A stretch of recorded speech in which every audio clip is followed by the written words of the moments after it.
Bueno, nuevamente un cordial saludo para todos, un feliz día y qué alegría de estar o de compartir en esta charla sobre el impuesto de timbre de parte de Auren.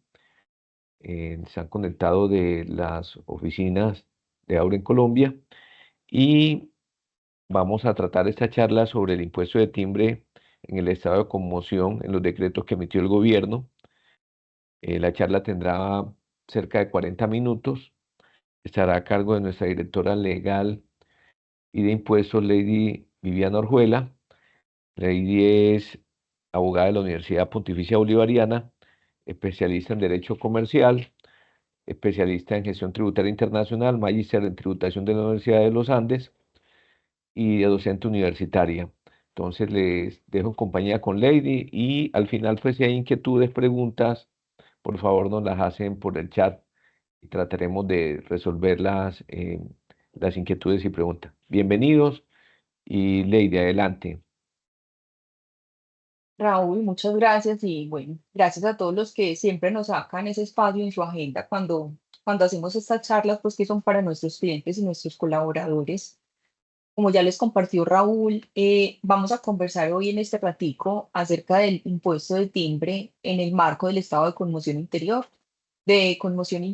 y vamos a iniciar hablando un poco del contexto del impuesto para posteriormente dedicarnos un ratico largo a estudiar los elementos del impuesto, enfocándonos en lo que es el hecho generador, el sujeto pasivo económico y responsable y la base gravable. Después vamos a mirar cómo se paga el impuesto y cuál es el rol acá de los agentes de retención. Vamos a hacer unos comentarios respecto del tratamiento en el impuesto sobre la renta de este impuesto de timbre. Finalmente vamos a hablar de una doctrina y jurisprudencia relevante y vamos a finalizar con unos tips para la aplicación de este impuesto de timbre. Y entonces, sin más preámbulo, me parecía importante iniciar diferenciando o señalando que podemos decir que hoy tenemos dos tipos de impuesto de timbre vigentes en nuestro estatuto tributario. El primero es el que se trata de la enajenación de bienes inmuebles, enajenación elevada a escritura pública. Recordemos que este impuesto fue introducido nuevamente o sus tarifas modificadas con la última reforma tributaria, la 2277 del 2022, y a partir del 2023 venimos con este escenario tratándose de enajenación de bienes inmuebles elevados a escritura pública. ¿Listo? Donde vemos que las primeras 20.000 VTs que para este año 2025 equivalen a 995 millones de pesos, salen sin impuesto de timbre. Y a partir de las 20.000 VTs en adelante nos traen unas tarifas marginales del 1,5 y del 3%. Entonces quise empezar señalando que este es el primer escenario de impuesto de timbre, tratándose de enajenación de bienes inmuebles, y el segundo escenario, que es el que nos vamos a enfocar hoy, es el impuesto de timbre que nace o resurge nuevamente más bien en virtud del decreto de conmoción interior. ¿Listo? La primera pregunta lógica que surge acá es si un inmueble o una enajenación de inmueble es inferior a 20.000 VTs, es decir, no se causaría el impuesto bajo este escenario. ¿Será que se causa bajo este segundo escenario? La DIAN saca ya ha sacado varias doctrina y el 18 de febrero del 2025 saca su doctrina sobre esta primera pregunta y dice no. En definitiva, entonces, hoy los inmuebles enajenados por escritura pública cuya cuantía sea inferior a 995 millones de pesos no tienen impuesto de timbre hoy. Listo, ni bajo este primero ni bajo este segundo que nunca aplicará para enajenación de bienes inmuebles. Realizando esa precisión, vamos a enfocarnos entonces este ratico a hablar de este segundo escenario. ¿Qué pasó con el impuesto de timbre en este segundo escenario? Yo me traje acá, en esta segunda diapositiva, me traje el artículo 519 tal como estaba en el estatuto tributario. Si vemos este 519, es un artículo de vieja data, diríamos, en el estatuto. La última modificación la tuvo en el año 2006. Entonces, fíjense que el impuesto de timbre siempre ha estado ahí en el estatuto, digamos de momento silenciado, porque a partir del año 2010 teníamos una tarifa del 0%. pero el artículo no salió, ¿cierto? El impuesto de timbre continuaba vigente. ¿Qué es lo que hace el decreto de conmoción interior? Me dice, de ahora en adelante, durante esta vigencia de febrero hasta diciembre, no vamos a hablar de una tarifa cero, sino que vamos a hablar de una tarifa del 1%. Digamos, en términos comunes diríamos, despertó el impuesto de timbre que estaba dormido con tarifa cero, parecido a lo que hoy tenemos tratándose de renta presuntiva que está ahí presente en el estatuto, pero todavía con tarifa cero. Listo.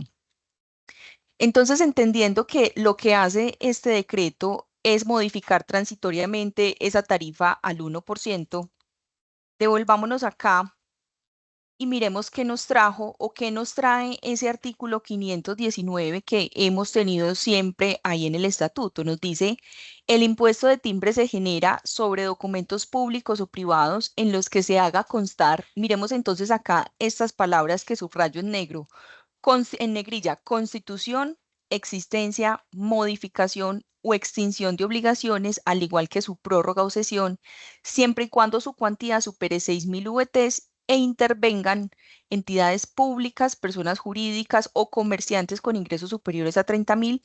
Esto es en términos generales el hecho generador que lo vamos a ir trabajando en cada una de sus partes, pero a manera de introducción, quedémonos con que para que surja el impuesto de timbre bajo este escenario de conmoción interior, deben darse al menos dos supuestos. Supuesto uno, que se trata de una obligación o de un contrato o de un acto cuya cuantía sea superior a 6.000 VTs. 6.000 VTs, estamos hablando hoy 289.794 millones. Listo. Y segundo, calidad de las partes. ¿Quiénes deben intervenir en ese acto para que se dé el impuesto de timbre? Entonces, puede ser que intervenga o sea entre entidades públicas o entre entidades públicas y personas jurídicas o entre dos personas jurídicas o entre una jurídica y natural o entre dos naturales. Y tratándose de naturales, tiene que ser comerciantes con ingresos superiores a 30.000 VTs, esto es 1.411, bueno, acá voy a corregir para 2025, listo. Entonces, como primera idea, ya sabemos que estamos en este segundo escenario con moción interior y ya sabemos que se deben dar dos supuestos, uno de cara a la cuantía del acto y otro de cara a la calidad de las partes, listo. Actualmente, como sabemos, este decreto está en estudio de constitucionalidad por parte de la Corte. Sin embargo,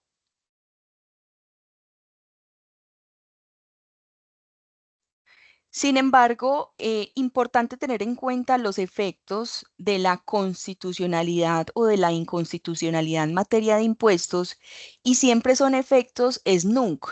¿Qué significa efectos SNUNC? Hacia adelante. ¿Listo? Entonces, en el supuesto en que la Corte llegase a declarar la inconstitucionalidad de este decreto de conmoción interior, supongamos, estamos ya en agosto y se declara la inconstitucionalidad, lo normal en materia de impuestos es que la constitucionalidad sea de ahí para adelante, es decir, no tendría efectos retroactivos en principio y por tanto lo que ya hayamos pagado de impuesto de timbre ya está debidamente pagado, listo, salvo que la Corte disponga en contrario. Pasemos entonces ahorita, realizada esta breve introducción, y desarrollemos los elementos del impuesto. Sabemos que todo impuesto tiene 5 elementos: sujeto activo, sujeto pasivo, hecho generador, base gravable, tarifa y causación. El sujeto activo acá estamos hablando de la nación, es un impuesto a nivel nación en cabeza de la DIAN.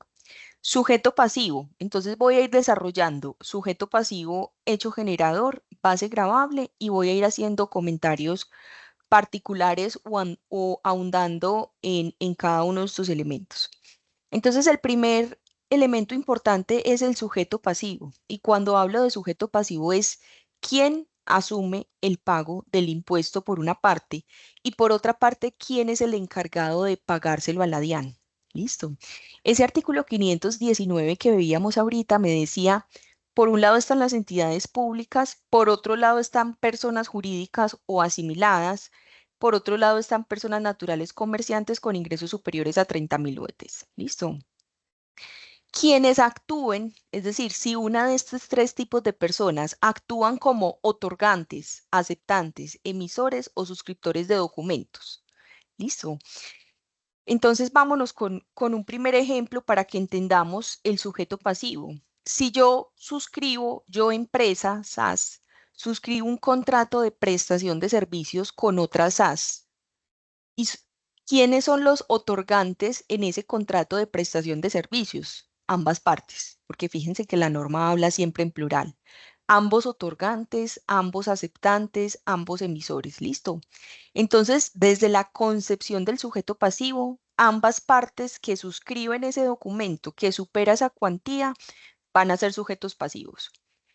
Vámonos un segundo acá al siguiente slide y me parecía muy importante acá recordar la diferencia entre sujeto pasivo económico y sujeto pasivo jurídico o responsable. Y el mejor ejemplo que pone siempre uno en clase para diferenciar estos dos conceptos es el IVA. En el IVA, el sujeto pasivo económico es el consumidor, quien asume la carga económica y paga el IVA, pero no es quien se lo paga, no es quien es el encargado de pagárselo a la DIAN, sino que ahí es el sujeto pasivo jurídico, que es el que vende el bien o presta el servicio. Listo. En el impuesto de timbre también hablamos de una cosa es el sujeto pasivo económico y otra cosa es el sujeto pasivo jurídico o responsable o quien debe trasladarle el recurso a la DIAN. Entonces, tratándose del sujeto pasivo económico, quien asume la carga económica del impuesto, ya dijimos, entidades públicas, personas jurídicas, personas naturales que actúen como otorgantes, aceptantes. Ahora bien, ¿quién es el obligado o quién debe asegurarle a la DIAN el pago del recurso? Fíjense que este es un impuesto que se paga vía retención en la fuente. Entonces, quien en ese momento tenga la calidad de agente retenedor va a ser el sujeto pasivo jurídico. El estatuto nos trae un listado de quiénes son los agentes de retención para efectos del impuesto de timbre. Por supuesto que cuando hablamos de escritura pública será el notario. Cuando hacemos transacciones con entidades vigiladas por la Suprefinanciera, bancos, será el banco quien es el agente de retención. Cuando hay transacciones entre persona natural y jurídica, por ejemplo, será la persona jurídica. Y así pues nos trae el artículo 519 y siguientes, el listado de agentes de retención. Ahora bien, ¿qué pasa cuando en una misma transacción intervienen varios agentes de retención? El estatuto nos dice, lo primero es que tienen un orden de prelación según el cómo están listados en el artículo. Si interviene un notario, por ejemplo, y una persona jurídica, pues obviamente será el notario. Si interviene un banco y un notario, será el notario. Listo. Si intervienen, por ejemplo, dos personas jurídicas que están al mismo nivel, me dice la misma norma acá en este cuadrito que les señalé, en operaciones donde una de las prestaciones sean dinero y otra de las prestaciones sean en especie, quien pague en dinero es quien retiene, ¿cierto? En un ejemplo, en un contrato de arrendamiento, el arrendador, que es el propietario, tiene una obligación en especie que es permitir el uso y el goce del inmueble por parte del arrendatario. Y el arrendatario, por su parte, tiene una obligación en dinero de pagar el canon de arrendamiento.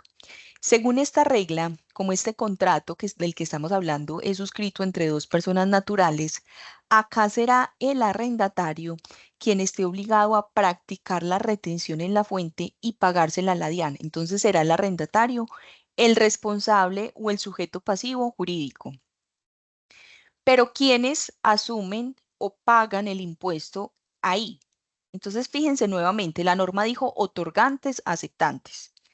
Primera recomendación acá, y es que en las negociaciones que realicemos a partir del 22 de febrero hasta el 31 de diciembre, debe quedar muy claro cómo vamos a regular entre las partes el impuesto de timbre. O bien, como la norma me lo dice, 50 y 50, o bien ambos decidimos que lo va a pagar el arrendatario en nuestro ejemplo, o bien ambos decidimos que lo va a pagar el propietario. Porque, ¿qué vamos a ver en la práctica donde no se haga un acuerdo expreso? sobre el timbre. Aun cuando la norma diga que son ambos, seguramente quien sea el que pague en dinero va a ser la retención total del 1%, es decir, va a terminar asumiendo económicamente el impuesto quien tiene la prestación de dar. ¿Listo? Entonces, importante o primer tip acá, al final vamos a terminar la presentación con unos tips para el manejo y la gestión de este impuesto, pero el primer tip que podemos ver acá es que haya un acuerdo expreso entre las partes sobre cómo vamos a asumir el impuesto de timbre. ¿Listo? Entonces, habiendo diferenciado entre sujeto pasivo económico, sujeto pasivo jurídico responsable, nos recalca pues la norma que es un impuesto que se paga vía retención en la fuente. Entonces, fíjense que por estos días mucho se ha hablado del impuesto de timbre, ha salido mucha doctrina de la DIAN, muchas firmas hemos comentado acerca del impuesto de timbre, reuniones, pero bueno, pilas porque en este momento ya estamos en vencimientos de retefuente febrero y posiblemente ya tengamos por ahí que pagar impuesto de timbre si es que somos agentes de retención de este impuesto en alguna transacción. ¿Listo? Entonces, primer elemento, me devuelvo, estábamos en el sujeto pasivo y con ello nos queda claro que tratándose de timbre está quien asume económicamente que desde la norma debe ser 50 y 50 y quien es el obligado a que el pago le llegue a la DIAN, que es el agente de retención.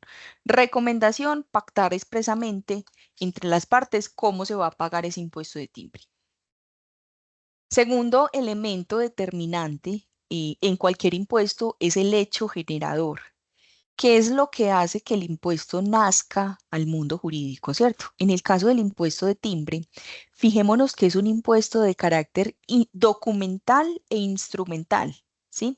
Se da por la suscripción por el otorgamiento de instrumentos públicos o la suscripción de documentos privados, incluidos los títulos valores en los que se constituyan, modifican, extinguen o prorroguen obligaciones que superen 6.000 UETs.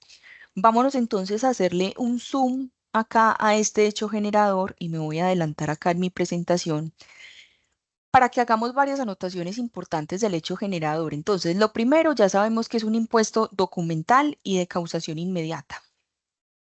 Eso significa que si yo vengo con unos contratos consensuales o verbales como los conocemos, en principio no debería causarse impuesto de timbre sobre contratos consensuales o verbales, ¿cierto? Porque como digo, es un impuesto de carácter documental.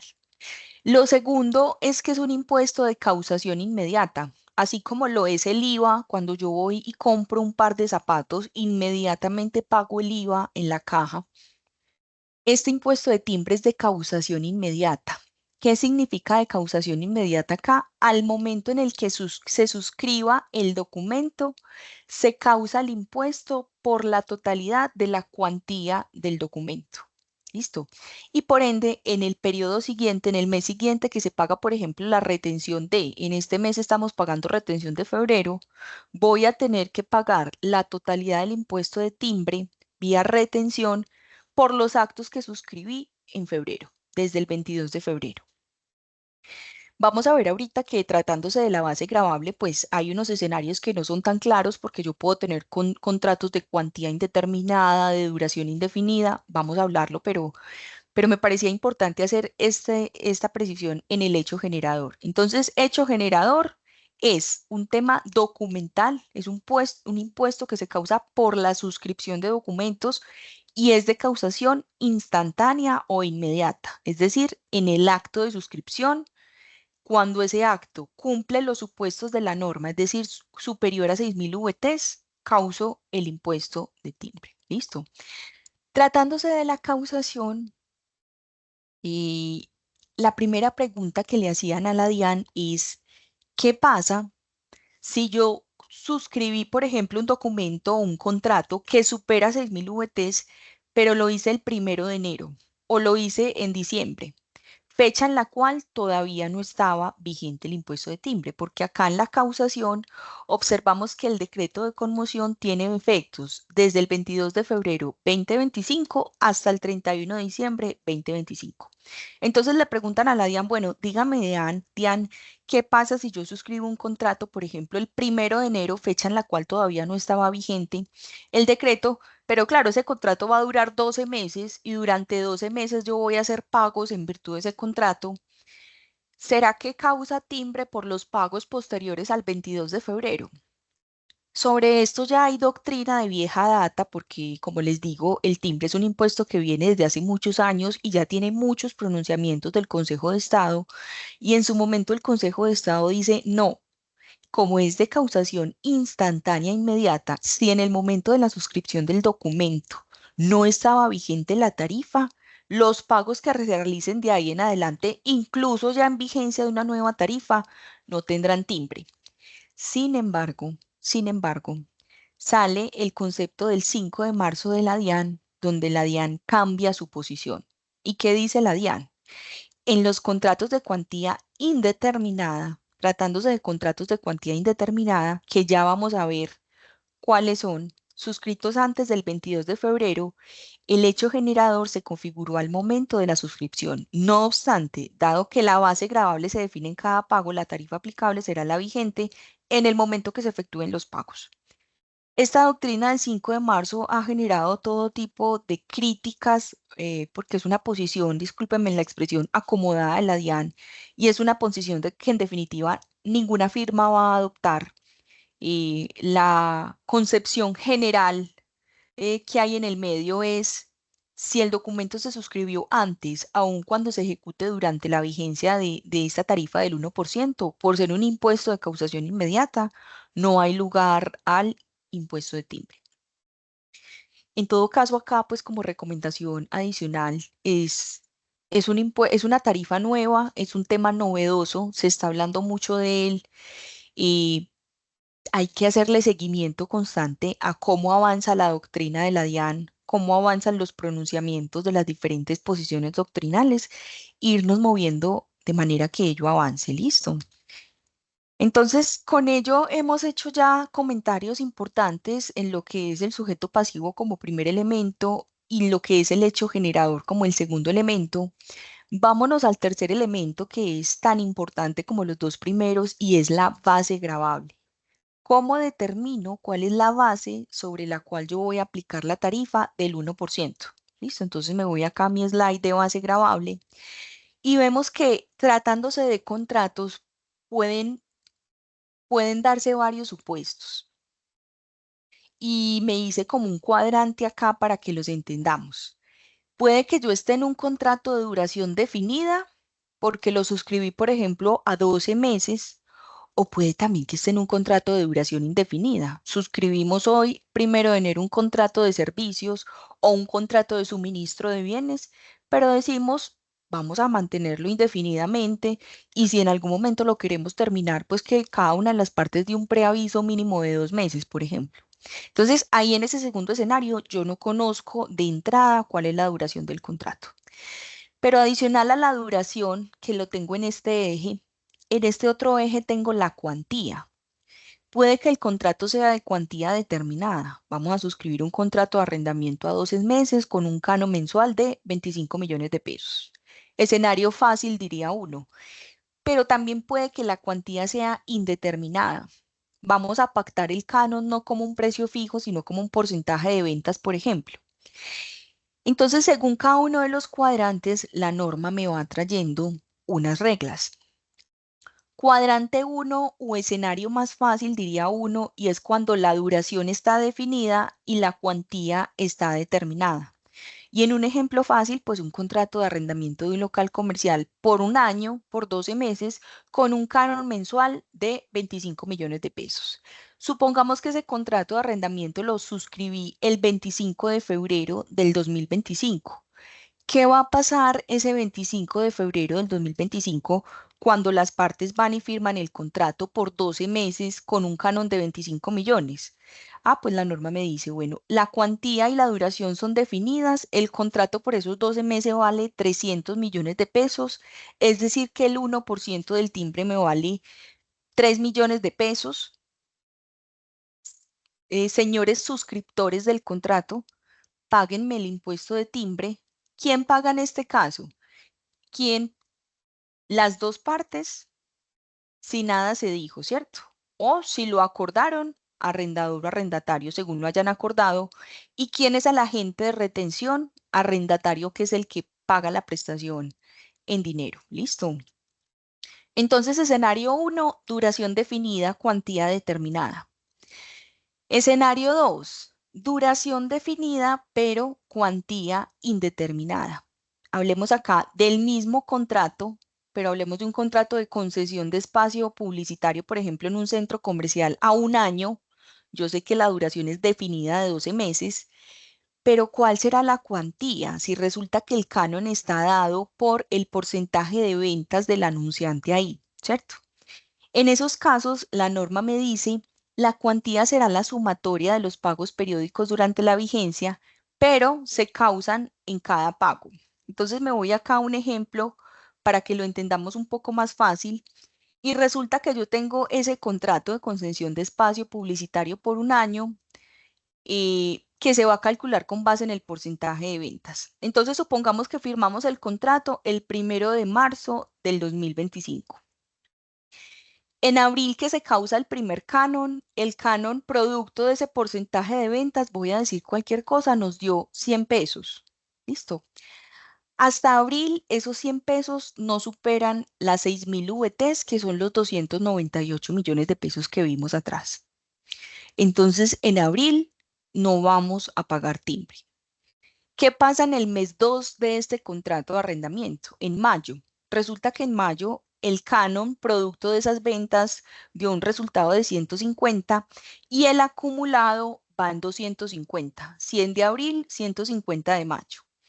Bueno, resulta que en mayo, pues también yo partes estoy tranquilo porque no supera las 6.000 UETs. ¿Qué pasó en junio? En junio, entonces, el canon, las ventas estuvieron muy buenas, el canon dio 200 y el acumulado dio 450. Acá ya se nos pasó las 6.000 VTs. ¿Cuál es el efecto? Cojo el total acumulado y le causo el impuesto de timbre a la tarifa del 1%. Listo. Importante acá precisar que la tarifa, esto no se trata de una tarifa marginal, esto es 1% sobre todo el valor del acto. Listo. Entonces acá en junio voy a tomar mi acumulado y le voy a aplicar el timbre. 1% sobre 450, 4,5 para este ejemplo. ¿Qué va a pasar en julio? En julio la cosa no estuvo tan buena y tuve un canon de 80 millones, llegué a un acumulado de 530. Entonces, si yo calculara el impuesto de timbre sobre los 530 me daría 5,3, pero ya el mes pasado pagué 4,5, voy a pagar la diferencia 0,8, listo. Entonces, importante este ejemplo para que entendamos el hecho de que un contrato no tenga una cuantía determinada o una duración definida no significa que no tenga impuesto de timbre. Tiene impuesto de timbre y la norma nos trae expresamente la forma en cómo se calcula el impuesto de timbre. Volvemos acá a nuestro cuadrante y ya vimos duración definida, cuantía determinada, duración definida, cuantía indeterminada. También puede darse el mismo escenario de duración indefinida y cuantía indeterminada. Nos aplicaría el mismo ejemplo y supongamos que la concesión del espacio no se dio por un año, sino que se dio indefinidamente. Vamos a aplicar el mismo ejercicio numérico. Cuarto y último cuadrante, cuantía indefinida, duración determinada. Será la sumatoria de los pagos durante un año. ¿Listo?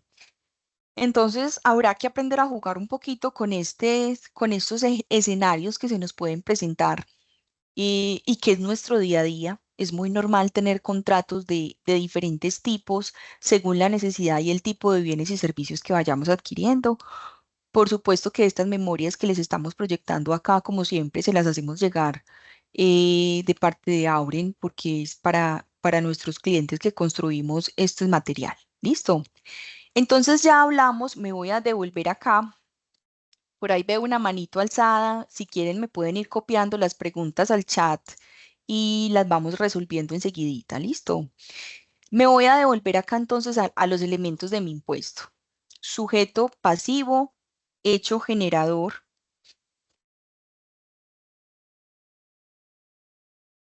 Sujeto pasivo, hecho generador, base gravable. ¿cierto? Lo acabamos de ver. Base gravable, vamos a tener que mirar en qué escenario estamos ubicados. Tarifa, 1%. Es la única tarifa, digamos, general que existe. Ahora bien, hay unos documentos, otros documentos que tienen una tarifa específica, pero digamos que no voy a ahondar en estos documentos porque son documentos muy específicos. Temas de cheques, de bonos, de pasaportes, listo. Entonces, tarifa general 1% y existen unas tarifas específicas. Aplicación desde el 22 de febrero del 2025 hasta el 31 de diciembre del 2025, con la salvedad que ya sabemos, y es que por ahí existe una doctrina adversa de la DIAN donde dice, si el contrato es de duración indefinida o cuantía indeterminada y se suscribió antes del 22 de febrero y los pagos se van a dar posteriormente, puede que se cause timbre, posición de la cual pues todos diferimos. Sigamos acá entonces hablando un poquito de los elementos. Yo les voy a dejar acá, no voy a ahondar, pero la DIAN tratándose de las cuantías, porque sé que no es un tema sencillo de manejar, saca el concepto 265 del 2025 y nos plantea los diferentes escenarios que se pueden dar, que no son diferentes a los que ya acabamos de explicar en el ejemplo, entonces no me voy a detener en este oficio, se los dejo acá en las memorias. Otro de los elementos esenciales es saber que el artículo 530 del Estatuto Tributario tiene unos documentos exentos del impuesto de timbre, ¿cierto? Exento es aquel que, a pesar de que cumple los elementos inicialmente para ser grabado, la ley por disposición expresa dice, esto va a ser exento de timbre. ¿Listo? Entonces son varios, es un listado largo, pero nombremos acá los principales. Crédito externo, cuando tengo crédito del exterior o con intermediarios del mercado cambiario pactado en dólares, no es un acto que genere impuesto de timbre. Los títulos, valores nominativos que yo tenga con intermediarios financieros, las capitalizaciones o las actas de constitución en las sociedades, las facturas cambiarias. ¿Listo? Importante esto, las facturas, acá está, factura cambiaria y la factura genérica. Listo, la factura que le emitimos a nuestro cliente por la prestación de servicios, por el suministro de bienes, no es un documento grabado con impuesto de timbre. Los contratos y manifiestos de exportación, promesas de compraventa de inmuebles, contratos de prendas o garantías hipotecarias, importante este, no genera timbre. Contratos de transporte, no generan timbre. Pólizas de seguros y reaseguros, no generan timbre. La matrícula que por estos días estamos renovando en Cámara de Comercio, no genera timbre. Contratos de trabajo, no generan timbre. Otros contratos accesorios como cláusulas penales y pactos de arras no genera timbre. Listo. Documentos de exportación de bienes de producción nacional y de servicios. Y quise dejar de último este tema de la oferta mercantil porque es un tema del que venimos hablando mucho y quiero hacer unas precisiones particulares acá.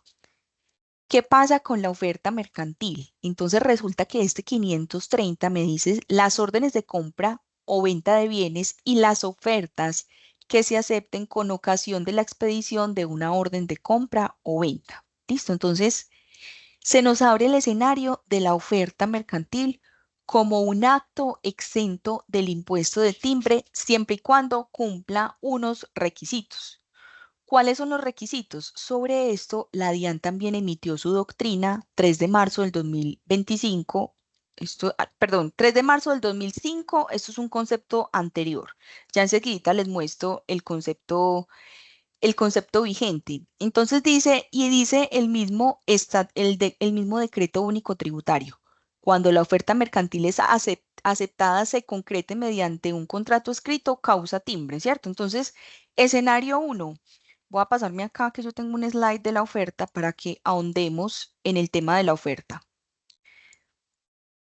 Este es el radicado actual de la DIAN, donde se pronuncia expresamente sobre la oferta, radicado 191 del 24 de febrero del 2025, ¿cierto? Entonces, Vamos a decir, oferta está dentro de los actos exentos dentro del 530, siempre y cuando la aceptación se dé con la expedición de orden de compra o venta de servicios, ¿cierto?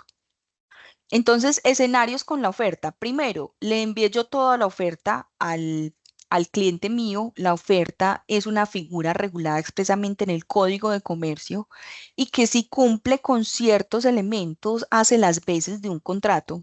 Entonces, escenario uno, hice toda mi oferta con el cumplimiento de los requisitos del Código de Comercio y se la envié al cliente. Si el cliente me firma la oferta o me copia un correo o me dice expresamente acepto la oferta mediante una carta independiente, se entiende que se causa impuesto de timbre. Pero si el cliente la forma de aceptar la oferta es emitiéndome una orden de servicios o una orden de compra de bienes, eh, ahí está exenta del impuesto de timbre. Entonces no es cualquier oferta la que esté exenta del impuesto de timbre, es la oferta aceptada mediante orden de compra o orden de servicios. Listo. Y hago la pregunta que siempre nos hacemos y es, bueno, si yo siempre venía con contratos, ¿será que si ahorita me pongo a realizar ofertas, se podría clasificar como un abuso en materia tributaria, ¿cierto? Pues yo creo que es una pregunta válida, que no hay una respuesta de sí o no. Es algo que habrá que analizar, pero lo cierto es que cuando ha existido el impuesto de timbre, las empresas han mutado a la oferta mercantil, que obviamente cumpla todos los requisitos, porque acá no podemos sacrificar la seguridad en las transacciones por un tema de impuestos, ¿cierto? Y de hecho, la DIAN en doctrina reciente, como les digo, desarrolla todo el tema de la oferta. Entonces, bueno, pues ahí nos queda el cuestionamiento y como les digo, no es una respuesta de blancos y negros, habrá que analizar en cada caso. Lo cierto es que si una empresa ya viene con oferta de tiempo atrás, no es el momento de pasarse para contratos, ¿cierto? O lo cierto es que si una empresa viene con algunos contratos verbales o consensuales, no es el momento de hacer contratos escritos. Si le ha funcionado bien durante este tiempo con oferta o con contratos consensuales o verbales, bueno, aguantémonos un añito más bajo ese esquema, ¿listo? Yo creo que se nos va acabando el tiempo y también pues vamos agotando ya los temas. Les voy a dejar por acá una doctrina relevante que ha emitido la DIAN, aparte de la que les he citado. Importante resaltar acá que el tema de los pagarés en blanco que yo suscribo cuando voy a garantizar una obligación no está sujeto a timbre. Solo se causa si en algún momento se hace exigible el pagaré porque se incumplió la obligación. ¿Listo? Hablemos del impuesto de renta. El timbre en ese artículo 519 y siguiente no se estableció ningún impedimento para que sea deducible en el impuesto de renta, así que consideramos que bajo el criterio del 115 del estatuto que habla en general de la procedencia de la deducción de impuestos pagados, el timbre sería deducible. Finalicemos pues para que demos cumplimiento con el tiempo que nos habíamos programado. Algunos tips importantes en el manejo de este impuesto. El primero que quise yo resaltar acá y es un tema de seguridad jurídica. No sacrifiquemos seguridad jurídica en nuestras transacciones por impuestos. Listo. Una correcta documentación de las transacciones nos pueden prevenir problemas legales y litigios legales que seguramente saldrían mucho más caros que un impuesto de timbre del 1%. Porque sí he tenido ya de pronto algunas personas que dicen, ah, pues no voy a hacer contratos escritos. Entonces, atención ahí con la seguridad jurídica en las transacciones. Segundo, lo que ya les decía al inicio y es, debe haber un acuerdo expreso o debe conversarse entre las partes cómo vamos a asumir el impuesto de timbre. Porque si bien la norma me dijo ambas partes lo asumen, la norma no habló como tal de porcentajes, aunque por ahí hay una ley que dice que cuando la norma no dice porcentajes y son dos partes, se entiende 50-50, a fin de manejar adecuadamente las relaciones comerciales y manejar adecuadamente este impuesto de timbre, cada vez que una negociación cumpla con los supuestos para ser grabado con impuesto de timbre, lo mejor es pactarlo expresamente entre las partes, cómo lo vamos a pagar. Lo segundo es revisar si las transacciones de nosotros están de pronto en el marco de alguna de las exenciones que nos trae la norma del artículo 530 que les pase ahí. Segundo, si vamos a hablar de ofertas y órdenes de compra, estructurarlo adecuadamente, ¿cierto? Una oferta no se convierte en oferta porque yo coja un contrato y arriba le ponga el título de oferta, no. La oferta, como les digo, es una figura regulada en el Código de Comercio y tiene que tener unos requisitos y unos elementos para que se considere oferta. Y la oferta, ya lo dijimos, debe ser aceptada mediante orden de compra u orden de servicios. ¿Listo? Importante y es la prueba del pago del impuesto. ¿Cuál es el efecto, dice el estatuto tributario, de no pagar el impuesto de timbre? De decir, no, este acto no causa impuesto de timbre cuando yo sé que sí lo causa, ¿cierto? Entonces, lo primero es, no serán deducibles los documentos o los negocios en los que no se haya liquidado y pagado impuesto de timbre cuando debió de realizarse. No constituirá prueba ese documento que debió haber sido grabado con timbre y no lo fue. Y por supuesto, acá la gente de retención tiene una obligación importantísima, diría yo la más importante, y es todo agente de retención tiene una obligación solidaria respecto del valor dejado de retener. Entonces, importante tener presente ahí para quienes somos los que realizamos el pago de la prestación en dinero, nos volvemos en agentes de retención y por lo tanto responsables de pagar el impuesto. Yo creo que vamos terminando pues este espacito que queríamos sacar sobre el impuesto de timbre. Como inicié la charla, es algo novedoso, de lo cual se está hablando mucho. La DIAN está sacando mucha doctrina. De parte de Auren siempre tratamos de estar un poco al día con la doctrina que está pasando en el medio, sacamos los boletines y esperamos seguir en esa misma dinámica. Invitación ahorita, después de esta charla, es que revisemos desde febrero hasta hoy si hubo alguna transacción que pudo haber causado impuesto de timbre para que sea declarado y pagado en esta retención que vamos a presentar en marzo. Y bueno, agradecerles a todos la asistencia. No sé, María Camila, si hayan preguntas en el chat. Eh,